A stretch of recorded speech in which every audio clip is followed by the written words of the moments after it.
Hello and welcome to the Our Foundations podcast. My name is Joshua, and today's episode will be focused on secular religion. So we are still trucking along through season 4, where we are taking a step back, looking at everything from a macro perspective, tying a lot of stuff together, and this has taken us to this point where we are getting into secular religion, which is the, I guess, dominant religions of our modern age when you get beyond probably Christianity and Islam would be my guess. But it is that these are religions that are extremely prominent in our modern culture. They have a huge impact on modern society.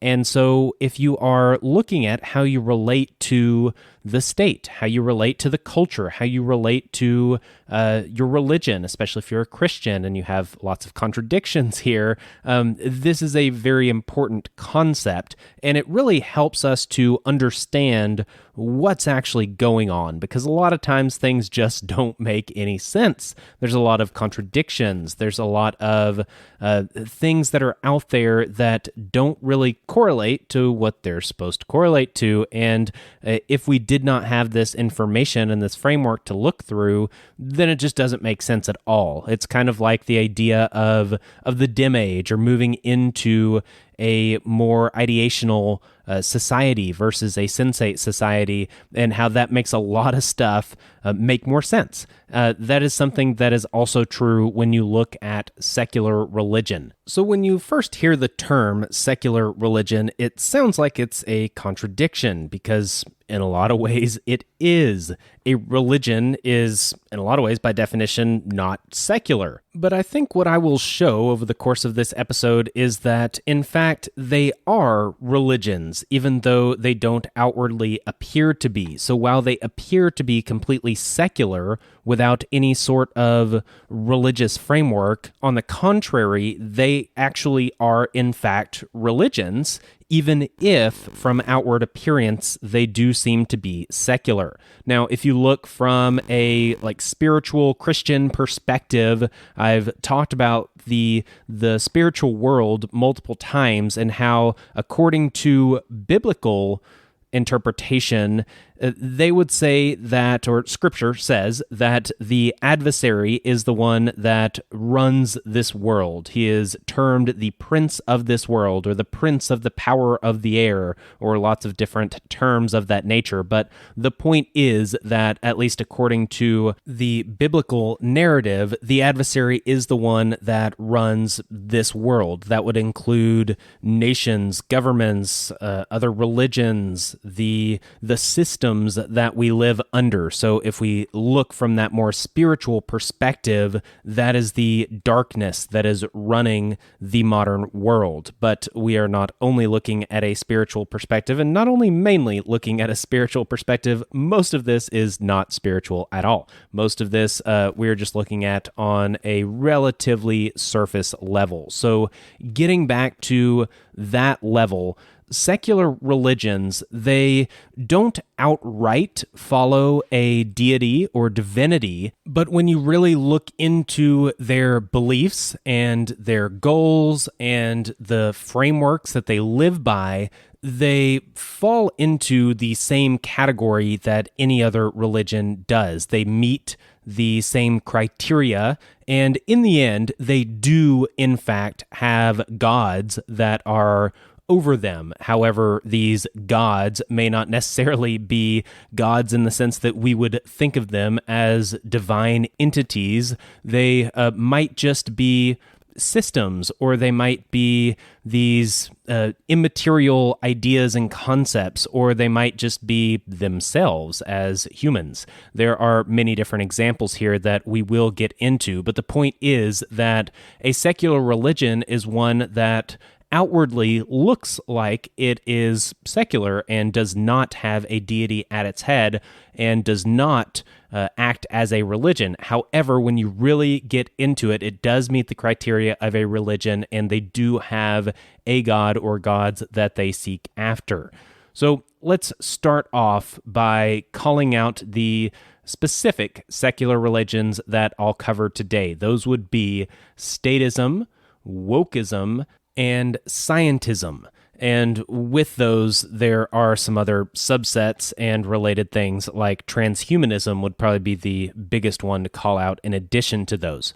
But let's start off with the religion of statism. I think this one makes the case very clearly, and so it is a very good one to start off with. And because this podcast mostly talks about the state, as far as how we relate to the world that we live in, I think it is very apt to cover first.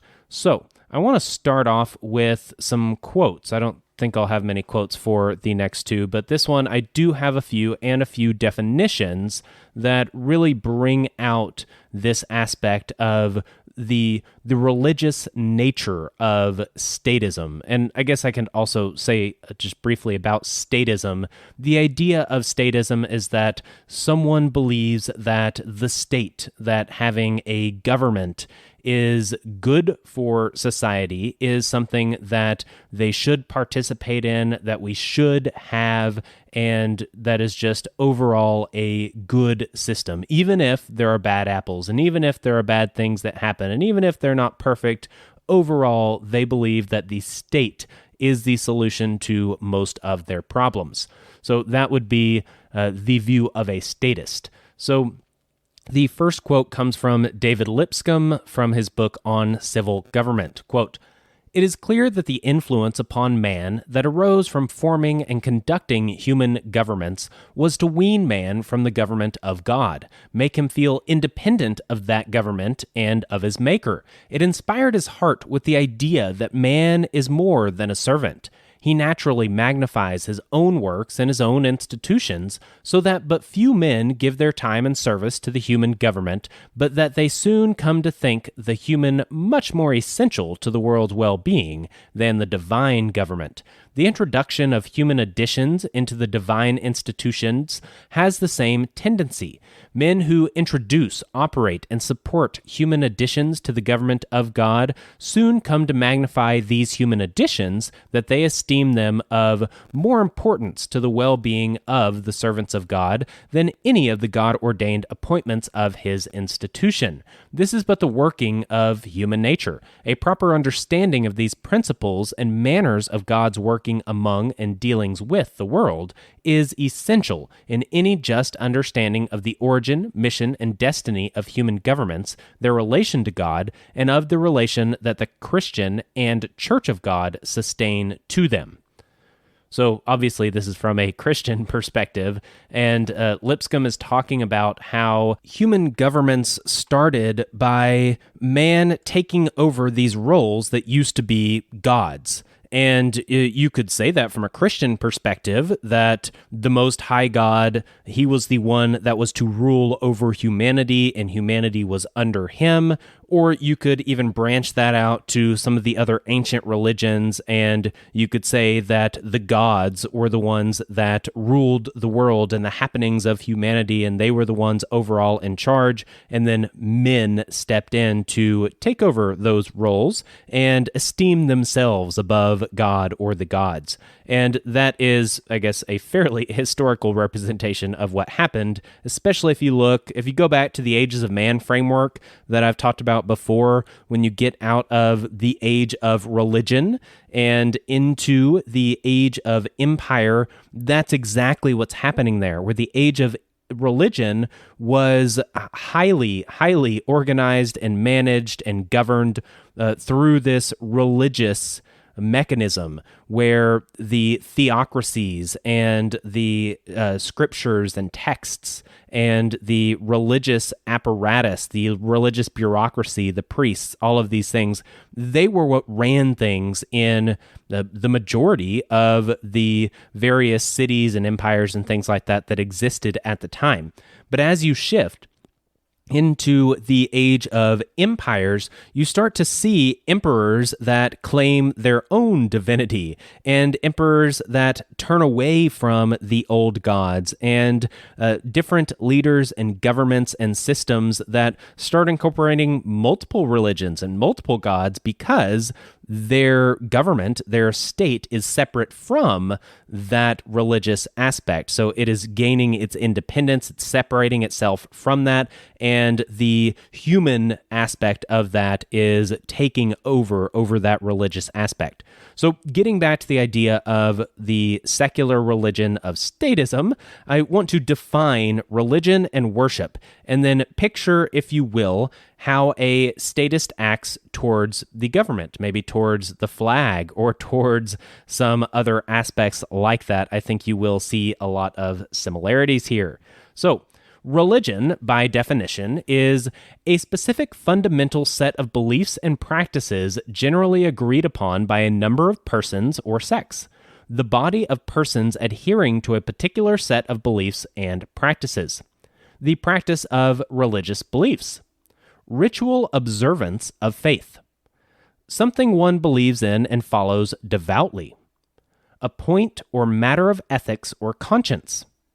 A set of beliefs concerning the cause, nature, and purpose of the universe, especially when considered as the creation of a superhuman agency or agencies, usually involving devotional and ritual observances, and often containing a moral code governing the conduct of human affairs. Now, that final definition is basically the definition of government. So when you get into I guess the second half of that. So it's a set of beliefs concerning the cause, nature, and purpose of the universe.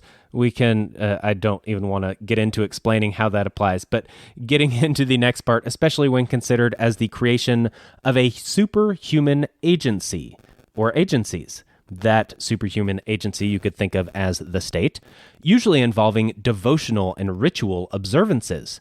We have a great many devotional and ritual observances to the state. We have songs, we have holidays, we have mythology, we have all kinds of stuff, and often containing a moral code governing the conduct of human affairs.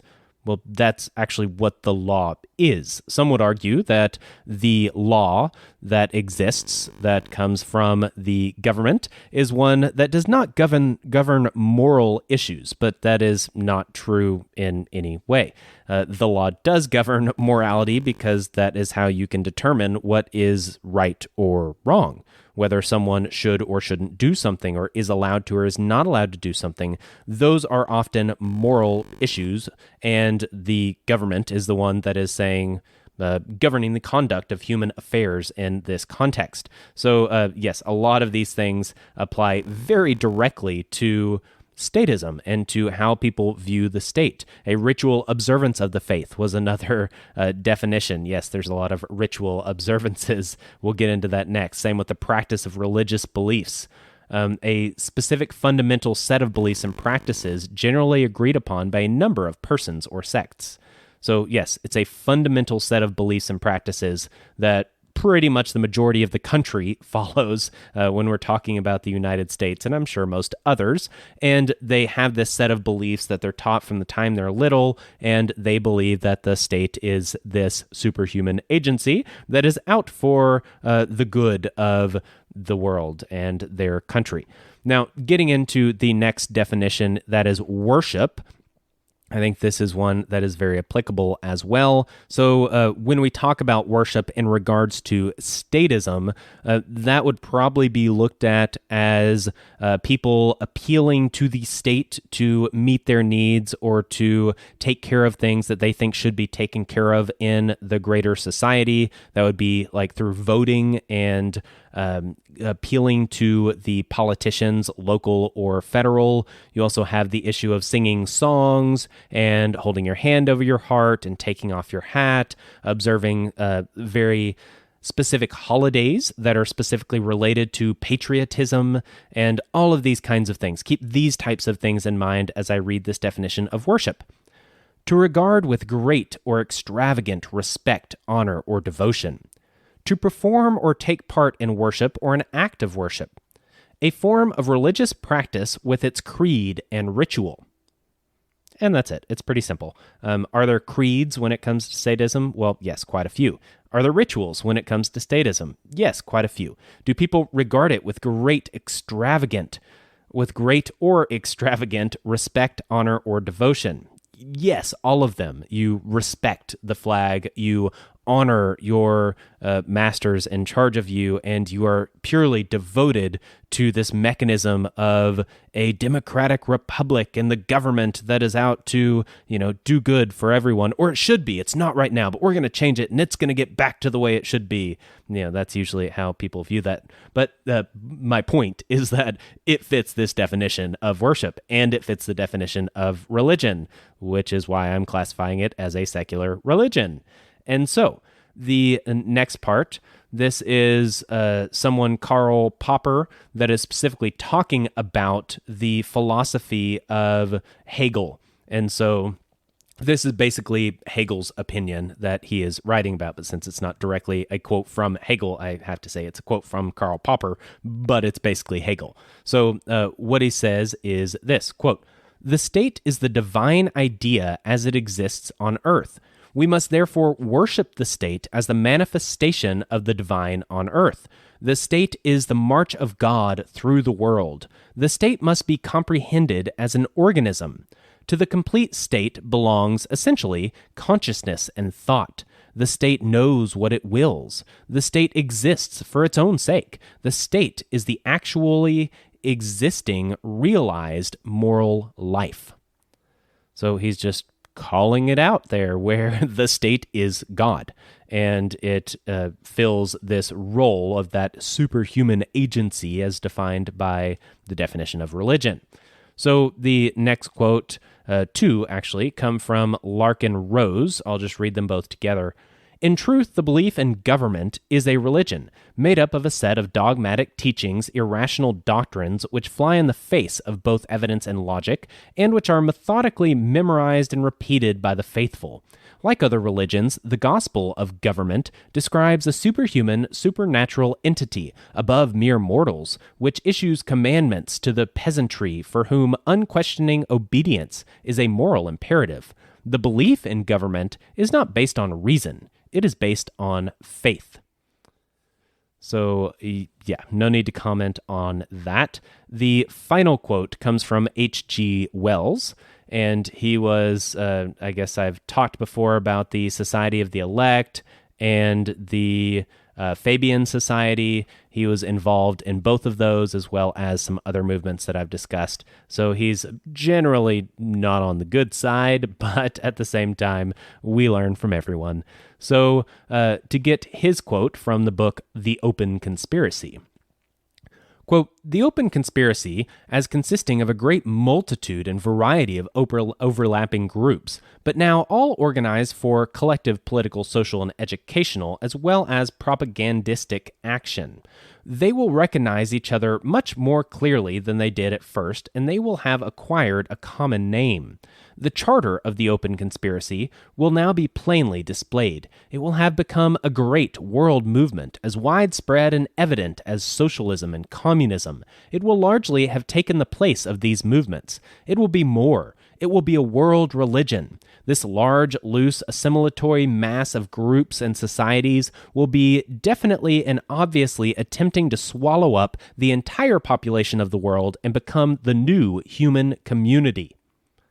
And so he's describing basically what's happening now. People talk about globalism, and people talk about all of these different things, the end game for the Society of the Elect, for example, or the Council on Foreign Relations, or some people branch that out to the EU and NATO as different examples of this happening. There are so many different examples that we could give here, but the point is that these are all things where people are coming together, this assimilation of these various groups that are coming together, moving towards this ultimate goal of a new human community, and he is defining it as a world religion. He's specifically talking about these movements that are oriented mostly towards states and governments, as well as their related auxiliaries, and calling that a world religion. And that is what we are shifting into. And he was exactly right. That is what we are shifting into.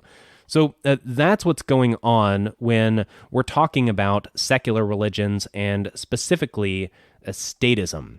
So now we as a society have come to a place where the state is now in the place of God in many respects. Citizens look to the state to provide for their needs, to protect them, teach their children, raise their children, legislate morality, punish others, provide for those in need, regulate transactions, manage societal interaction, and on and on and on. So when we look at the United States as the example, that's what I'm using here, the United States started off under at least the majority Christian principles, even though the majority of the founding fathers were more deists rather than Christians exactly. The principles were there. Like, for example, Jefferson changed the Bible and took out all the stuff that was miraculous, but the point was he left everything else. It was the morality, the principles that were there, they were completely biblical, even if he got rid of that more religious aspect of it.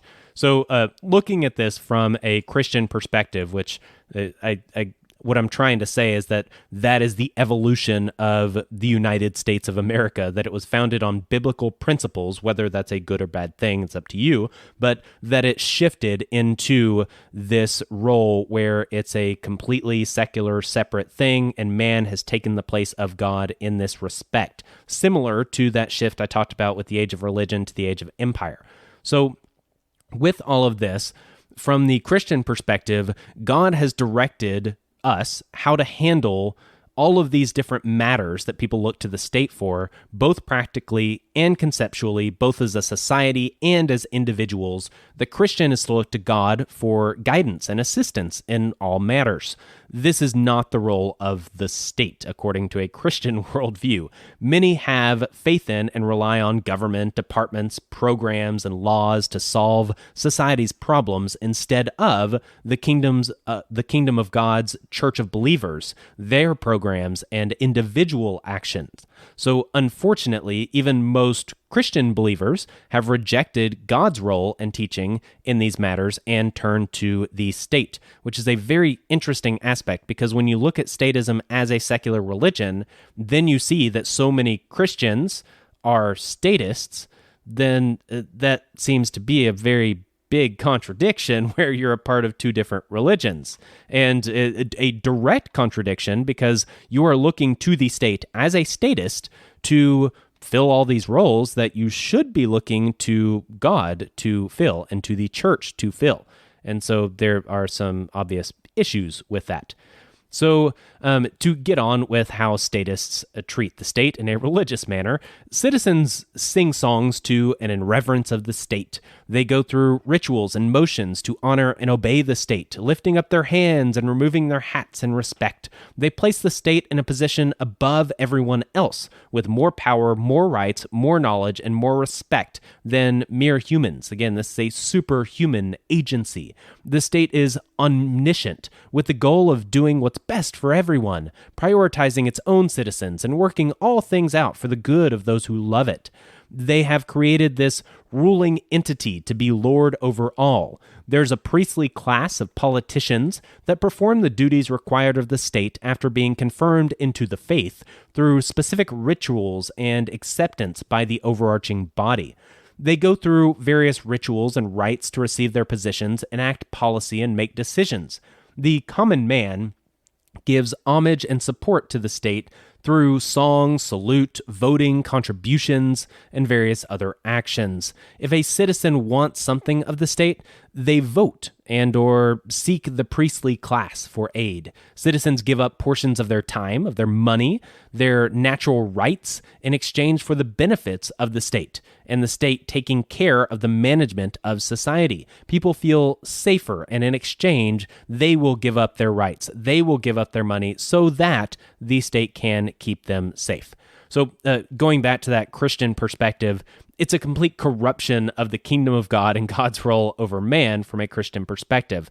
So basically, God is supposed to fulfill all those roles, and the church is supposed to be the institution to carry out all of those things and be the manifestation of that.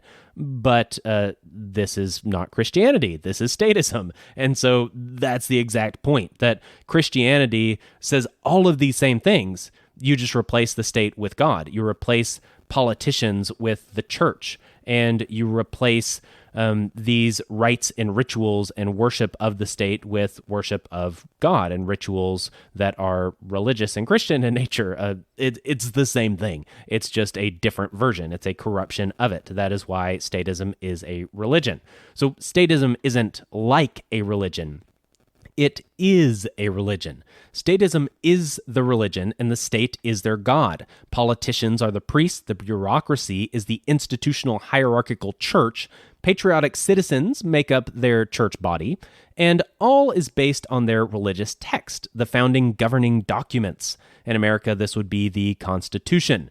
It defines morality, what people should and shouldn't do, the scope of punishments, the limits of free will, the boundaries of the use of force, how the priestly class operates, how the citizens are to operate, what rights individuals have. It's surrounded by the mythology of the patriarchs. Like most religions, it came out of a national birth through war, defending from the evils of others, out of liberation from an oppressive nation, and on and on. There's so many parallels. There are disagreements within the religion that have caused splits, mainly stemming from differing interpretations of the text and how to apply it in modern times. So, like the Reformation, this has led to multiple denominations or political parties and different leanings of the followers. They all still believe in the religion of statism and the God of the state, just with different views of what that God is really like, what the intended meanings of its texts were, and how us humans under its rule should act. This should sound very familiar to the state of the Christian church today, post-Reformation, and even pre-Reformation in different ways. So just as atheists were very uncommon and often shunned from polite society in the time of the Reformation, anarchists and hardcore libertarians are playing the role of the non-religious today. While Christians should never be a part of the religion of statism, we aren't technically anarchists or libertarians in the pure sense either, because we don't truly believe in having no ruler. Instead, we believe in having no king but Christ, with God being the only rightful ruler of humanity. And so that is the Christian view, the more pure Christian view versus the statist view. And I really want to call out what the Christian view is because it poses the exact same framework as statism. We have to compare religion to religion. And so that's why I am trying to focus a lot on that. So for two more quotes from Larkin Rose, this from a different book, The Iron Web. The last one was The Most Dangerous Superstition.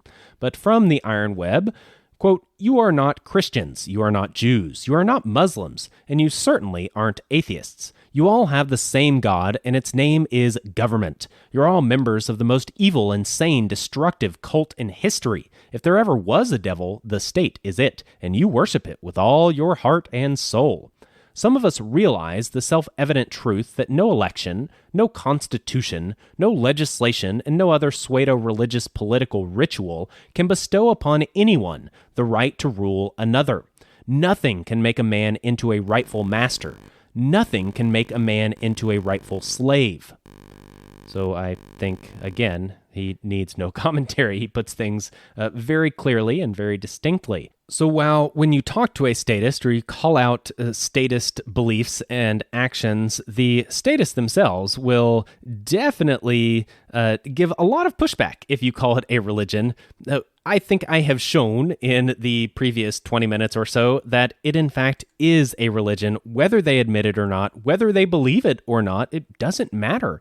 It fits the definition. They are doing all of the things. Their beliefs are in that same place. They look to the state as this role of a god, a superhuman entity that handles affairs of society to the best that it should be handled. And if something's wrong, if the system isn't working correctly, if that god is not treating society in the best way possible, it's the fault of the worshipers, of course. It's that you didn't make enough sacrifices, so the sun god isn't bringing rain. It's that whole idea that it's it's us as the citizens. We're not active enough in our political culture, and we're not pushing our political party enough. We're not voting hard enough and getting enough people to get in there and participate. And yeah, it's us. It's the citizens. We're what's wrong. Of course, the God can't be wrong. Of course not. You might just have the wrong interpretation of what the God said. That's what it is. It's the priests that have they've come up with this corrupt interpretation. We need to fix that. But of course, the God itself, having the state, that is not the issue, because that's the head of the religion, and that's the whole point of the religion. So yes, let's move on to the next secular religion, and that would be the Church of Woke. So with the Church of Woke, this is getting into something that has become extremely prominent in our modern culture. It almost seems like it's burning itself out, but I don't know if it really is. I just keep seeing things over and over again that just get more and more ridiculous, completely ridiculous. It's just crazy. So again, trying to understand the craziness of the world, I think if we just accept that we live in clown world, that we live in a world that is an inversion of what it should be or what it once was, that things have shifted. We live in a world where people constantly hold two contradicting opinions in their head at all times. Those contradictions are now normal and natural. If you don't have these contradictions existing at the same time within your head, then you're radical, you're odd, you're strange, you are crazy, you are a domestic terrorist, because you're just so dogmatic in your beliefs. Why can't you hold these two opinions at the same time and accept both things? Well, because they're contradictory. But again, that's the whole point, is that we live in this crazy world. So getting into the Church of Woke, it is very much oriented towards all of these things that I just described. While statism is a very popular and pervasive religion in today's world, there is another one that is growing quite rapidly. This would be wokeism. And wokeism basically is this idea that someone who is woke is not asleep to the injustices of the world and modern culture. This most strongly applies to issues of race and gender and economic status.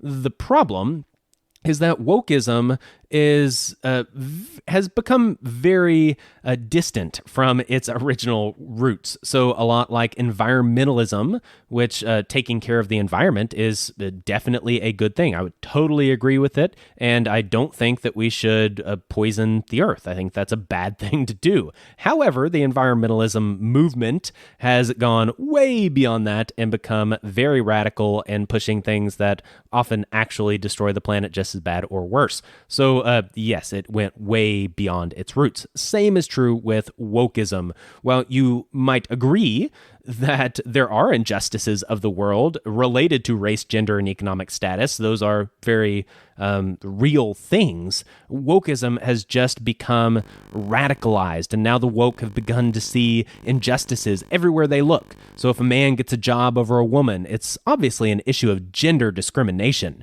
If there is not equal representation of black and white in a given place, then it's, of course, due to systemic racism. The rich are always scheming to make the poor even poorer. So concepts like critical race theory, gender fluidity, systemic racism, bioethics, cancel culture, and democratic socialism, they would all be branches of the woke tree.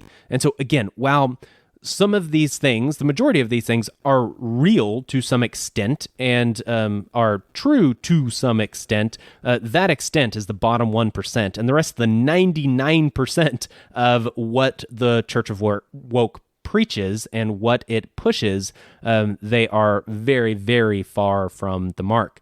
So the Church of Woke is connected to things like animal rights and climate change and mental health awareness, diversity, and other buzzwords that have their roots in true morality, but have been corrupted into becoming a social movement of the Church of Woke. It offers a holistic approach to the life of its adherents. It provides a system of ethics, congregations to be a part of, evangelism, and a sense of being a part of something bigger than oneself for the good of all. So I'm sure you could fit a lot of those definitions of religion and of worship into the Church of Woke. The difference here is that statism is a fairly material religion. It is very clear. It is hierarchical. These actions are ones that are physical actions for the most part, whereas the Church of Woke is a much more immaterial religion. So these practices are much more immaterial. Yes, you can be a part of various congregations associated with the Church of Woke. These different denominations of the Church of Woke do exist, but they're not clearly labeled. It's not that material view of things. It's a more immaterial view of things. So it doesn't directly overlay onto the definition quite as well. But I'm sure you can still put the pieces together and see that it is still hitting the point of the definition of religion. So with all of this, for the most part, wokeism and statism are two separate religions. They have a strong connection, however. The Church of Woke sees the state as a tool and method for carrying out its goals. Wokeism has infiltrated the left fairly easily. That would be the Democrats in the United States, but it is infecting the right, the Republicans, as well. It is not a political entity. It is a religious movement. Due to this, it is not confined to one political party or another. While the ideology is closest to that of the political left, it can be and is being adopted by the right as well. It seems that statism is the more material religion, and it still dominates modern culture, but the more immaterial religion of wokeism is not only rapidly spreading, but is also becoming entwined with the state. So again, things happen in cycles. The state shifts away from religion and away from that Christian worldview into a man-centric, self-centric view, and creates this entity, this new god, and then that system, that state system, the statism, the religion of statism, that is now shifting into a more religious thing, with wokeism starting to infiltrate that, and the government even pushing the woke agenda. You have your, the Secretary of Health, I think is the title, is the transgender person that's very overweight and unhealthy. And so they're the ones in charge of the psychological and physical health of the nation. And yet they appear to have some psychological difficulties and physical health difficulties. So that is the world we live in, and that is a state position. They're the ones that run these things for the state.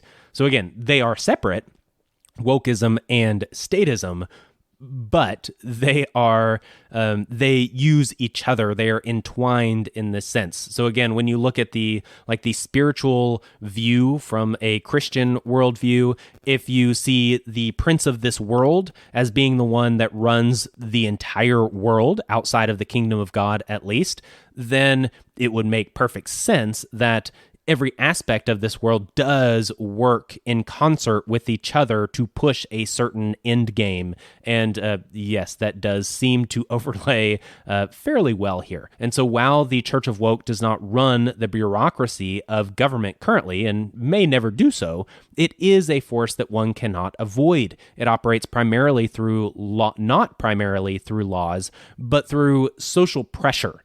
So its primary communication network is social media. It will get you fired from your job if you conflict with its teaching, not because you did something illegal, but because the pressure exerted on the company, if they didn't punish you, would be greater than their desire to keep you. Again, it's this social pressure aspect. To put it very bluntly, and to wrap all of this up, it is a death cult. It promotes violent riots in the streets to make its points. It fights for the right to kill babies in the womb. It demands that we all have the right to choose death at any time and should have easy access to voluntary euthanasia. If one does not like their gender, they should have access to kill off the parts of themselves that tie them to their old gender so that they can be born again, a new creature in the image they have created in their own human mind. In line with its immaterial nature, it is not just physical death that it seeks.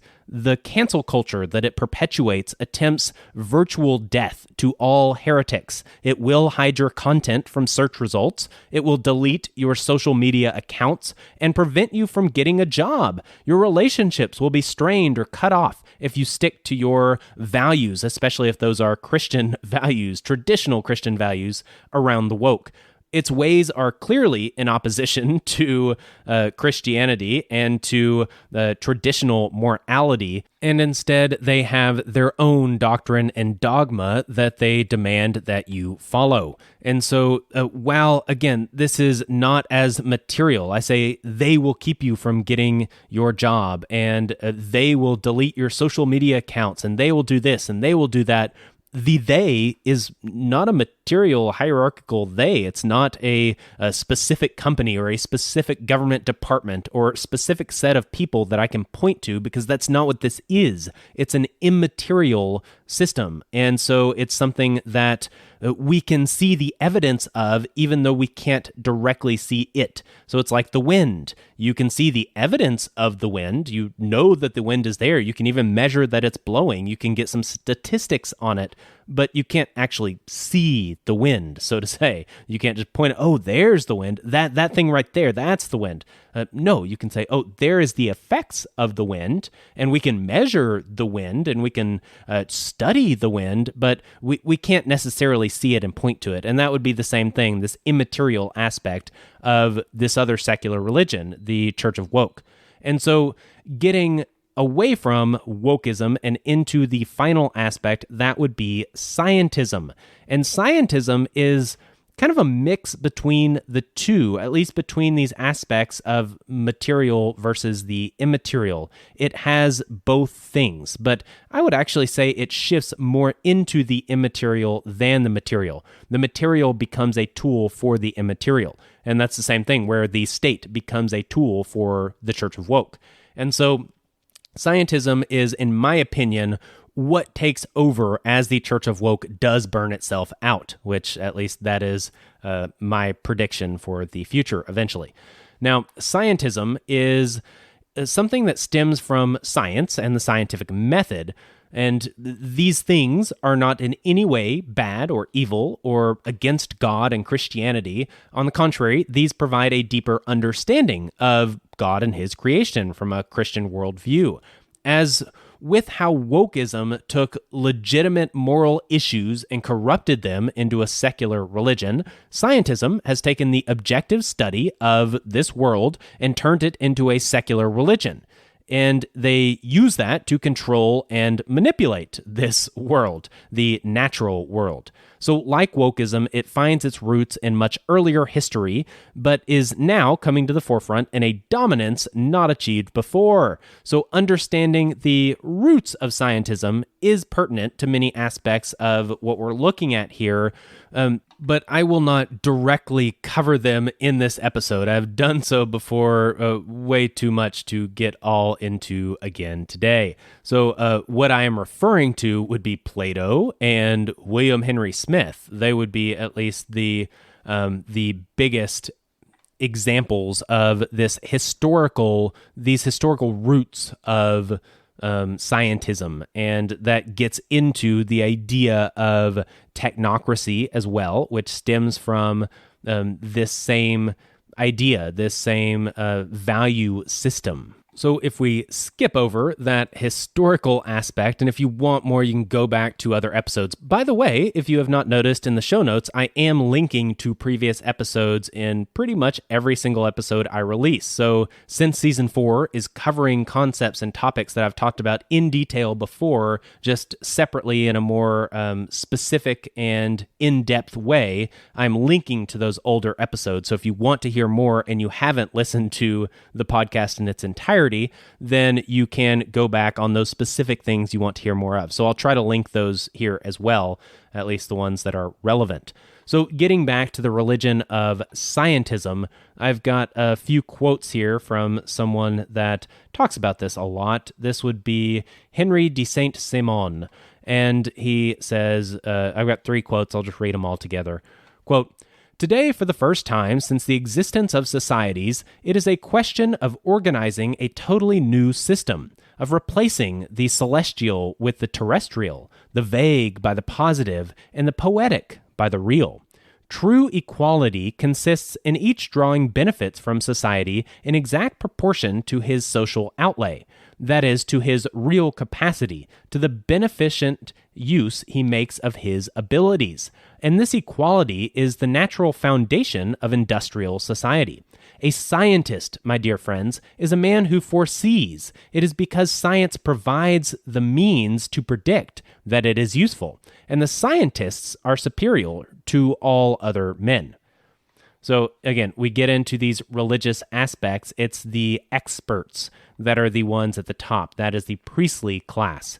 And the God is the science. And the science is different than science. So when we look at this religion of scientism, it's not science itself that reigns, but it is the science. The science is delivered to the masses by experts of the ruling class. It consists of a narrative that is created and controlled from above, and those who question it are, of course, heretics.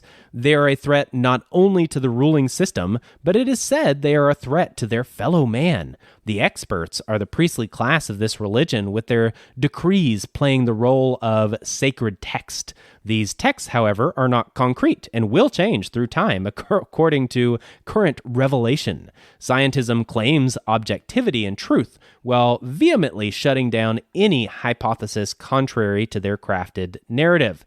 By definition, this conflicts with the scientific method itself, hence being the science or scientism and not actual science itself. So this is something where, like I said, it's an immaterial religion similar to wokeism, but it is taking over the physical and manifesting in the physical world in a much more real way. It is manipulating the physical through its immaterial ideologies. Then I guess we'll get into that a little more here in a minute. So with all of this, the is-ought problem that I've talked about before should be considered here. Science determines the is of a thing. It is very effective at determining facts and understanding how things work, predicting outcomes, and so on. Science does not, however, have any answer for the question of what ought to be done. A value system or ethical framework must be implemented in order to take the is and determine the ought. When it is said, the science says, or according to the data, we should, it is not the science that is being referenced, but rather the underlying value system, which by definition is not science. So what is it? It's scientism. Is the goal of a society the longest life possible or the fullest life possible? Should the individual be prioritized or the collective? Is there a point when life should be forcibly sacrificed for the sake of other life? Should humans sacrifice for the sake of nature? All of these are matters of ought. If then, through scientific study, we find that a certain course of action would likely result in fewer human deaths given a particular situation, that doesn't in itself tell us that we ought to pursue that course of action. Maybe the decrease in death comes at the cost of human dignity and free will. Maybe it comes at the cost of sacrificing the weakest minority in the society. We need to have a value system to determine the ought, not strictly science alone. So science delivers knowledge and knowledge abundantly, but knowledge and wisdom are very different. Wisdom involves the understanding and application of knowledge. Biblical wisdom is often contrasted with worldly wisdom. Either wisdom can be applied to science. There have been times in history when the vast majority of science was done from a Christian perspective to better understand God's creation. That was the goal historically. There are other times when the vast majority of the scientific field involved trying to explain away biblical meaning through a deeper level of understanding of the natural world, and that is the more modern iteration of science. But scientism is definitely an atheistic religion. Its God is knowledge, and its wisdom is that of the world of darkness. So if you look at the framework of the natural order of things, I've talked about the light side principles and the dark side principles. Scientism is all about the dark side principles. All reality is to be accounted for and understood. There is no room here for mystery and things that could be unexplained or miraculous happenings. These are not going to happen. If they happen because we are making them happen because we have become gods. And that is the view of scientism. So as adherents grow in their knowledge, they grow closer to their God because that is their God. As they learn to focus their understanding through the lens of worldly wisdom, they move further down the path of the perfection of the species. The species has no higher meaning in relation to an all-powerful God. Its meaning is simply to live. The more the species learns and understands, the longer and more easily it can live. So keep in mind, though, that this is not the same as the natural order principle of life. The life that scientism seeks is not universal and all-inclusive. It is exclusive to the self and to the best of the breed. My life is what is valued above all else. The lives of others will be used to satisfy the demands of my life first, and the best in breed second. So that is how this system works with scientism. Yes, life is the main thing, but it is not that light side principle of life. It is the self. It's this selfish version of that. It's a corruption of that, a perversion of that, which is predation was one of those key principles of the dark side of the natural order. And that's what predation is. It's preferring the self over the majority of other people. And you predate on those others in order to boost your own life. So scientism has a hierarchy of values. It is a religion and therefore comes with an ethical framework. So like science itself, this framework is very cold and objective. It prioritizes evolution and the overall progress of all humanity or of an entire society. Scientism claims a monopoly on truth. It declares what is moral and what is immoral. Its worldview is collectivist and claims to seek the greatest good for the greatest number. It values purity and scientific perfection. What Christians view as ethics are hidden behind efficiency and effectiveness. Man shall become machine, or at least as close as is possible, always striving to become more and more perfect. So it's that same idea of the Christian always seeking perfection and the ideal. This is seen in the Industrial Revolution on the shoulders of the scientific revolution, where meaning is stripped from the work of the factory worker, the employee, and in its place is an agenda to mold man into machine. Scientism seeks to perfect the human race through scientific advancement. Tools such as gene therapy, DNA manipulation, nanotechnology, data collection, they all allow the experts the ability to steer mankind in the direction that they desire. Their goals are not based on values or morals in the biblical sense. They value the advancement of the species, and whatever furthers this goal is moral to them. Those that deny this as true morality are the heretics who are selfish and dangerous, according to them. Often the experts attempt to control these heretics through censorship and force, enacted through the technologies mentioned above, while claiming it is for the good of all. So the idea here is that they do want to advance the species. That is the main goal. But again, you have to remember that this is not all of humanity. They want what's best for humans as a species, which generally means that you take the elite of that species, you breed them, you change them, you manipulate them, you turn them into something better, and who cares about the 90%? And yeah, so that is not really a good thing by most people's standards. So scientism combines the biological sciences with the technological. Artificial intelligence and transhumanism are prominent goals of the church. The priests seek to control all reality and to be gods themselves. They manipulate nature to their will and manipulate humanity similarly. Social media, marketing, propaganda, smart technology, news media, and all other things of the like are harnessed to push the agenda. The science of psychology is used through these technological arms to preach to the masses and bring them into the fold of the church. They want willing converts and have many methods for creating them. They say that one day we will have conquered death. We will create our own virtual worlds, better than the physical worlds, and live there. our consciousness can be transported into new bodies and these new virtual heavens. All sickness and disease will be no more. The freedom, liberty, and critical thinking of the masses are sacrificed for the good of the human race. This is the eugenics endgame. This is the afterlife promised by scientism. This is directly contrary to the Christian worldview and many other worldviews.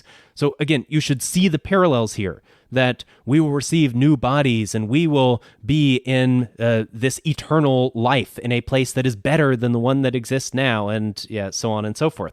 It's that same picture. It's that same promise of just about every religion out there. It's just that they are doing this on a physical level. They're doing this without having that deity at the top, at least as far as they know, but instead they're wanting to become their own deities. That's the end game for transhumanism, is that we become gods. We move beyond being mere human.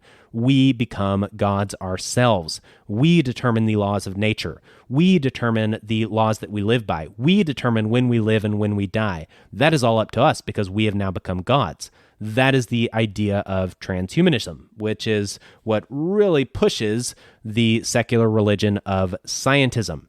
So you are definitely seeing a lot of this in the post-COVID world, and that's the world we live in. And so as we shift into the age of science, so if you think back to the age of man framework here, the age of science is run by technocracy. And these things, the age of science and technocracy, are both heavily rooted in this secular religion of scientism. So as I get into those things, actually, I have no clue if I'm getting into those more in Season 4 or not. I will have to look at the outline to figure out what's coming up next. But the point is that as we as a society shift into these things, more into the age of science, more into a technocratic governance system, we are seeing scientism take a much more prominent role. And just like wokeism used the state and statism to push its goals, the same is true of scientism that's using wokeism to push its goals. So while the woke are preaching that you can be whatever gender you want and we are going to manipulate your body and use our technologically advanced science to make that happen, we can manipulate nature. They are claiming a moral high ground for saying that you can be whatever gender you want to be, but the whole point of this and what is really happening in the end is that man is manipulating man and creating man in his own image, as opposed to anything related to morality and religion. And so that's what's happening here. So wokeism is pushing this agenda of, yes, it is okay, not only okay, it is moral and right if we manipulate what it means to be human, what it means to be male and female, what it means to have life and to experience death. We need to gain control of this. We need to manipulate that. We need to determine these things.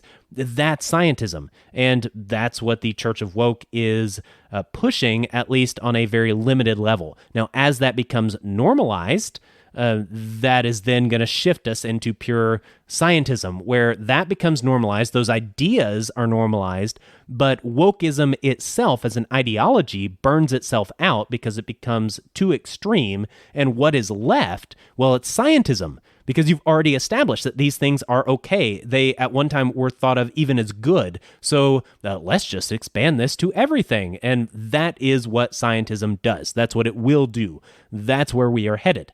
So, with that, I have reached the end of a normal episode length of time, so I am going to stop here. I do want to say thank you very much to all of you just for being listeners. That's the reason this podcast exists. I am currently extremely busy right now with various endeavors, mainly the Agora as a venture that I've talked about and mentioned at least a few times on this show. That's something that's taking up a lot of my time, so I don't really have a lot of time for this show, but I am definitely trying to dedicate as much as I can. That is why episodes have released on different days than usual schedule. I'm still getting one out every week, but it used to be always on Tuesday night, and that was always the time I'd get it out. Now sometimes it's Tuesday, sometimes Wednesday, sometimes Thursday, who knows? But it's sometime midweek, and I apologize if that messes with your rhythm, but that's just the way it is right now because I have very little time to do just about anything. So I do want to say thank you to those who are supporting the show and making it to where I do not have to pay for all of the things that I have to pay for this show, but instead you are paying for it. And so thank you very much. I really appreciate that. If you want to be a supporter, then you should check out especially the Patreon page. I do have the Subscribe Star page, but I think one or two of the Subscribe Star patrons have had to drop off for various reasons, and so pretty much anybody that's a supporter is on Patreon now. Now, I have had folks that have given directly, so I've received some cryptocurrency and also some cash, and so those are also very viable options, and I will put that directly towards the show. That's not paying me for anything that I do. Rather, that is just going directly to paying for these expenses of the podcast. If you haven't done so yet, please do leave a rating and a review. That definitely does help. And I am attempting to update the website here and there when I do have small bits of time. So that is getting more and more updated as time goes on. But there still is a lot of stuff on there if you want to surf around there and get some more information and get an outline of where we've been and where we're going, that kind of thing. All of that's on the website. So feel free to check that out. Always feel free to reach out to me at ourfoundations@protonmail.com. Love hearing from listeners. It is helpful,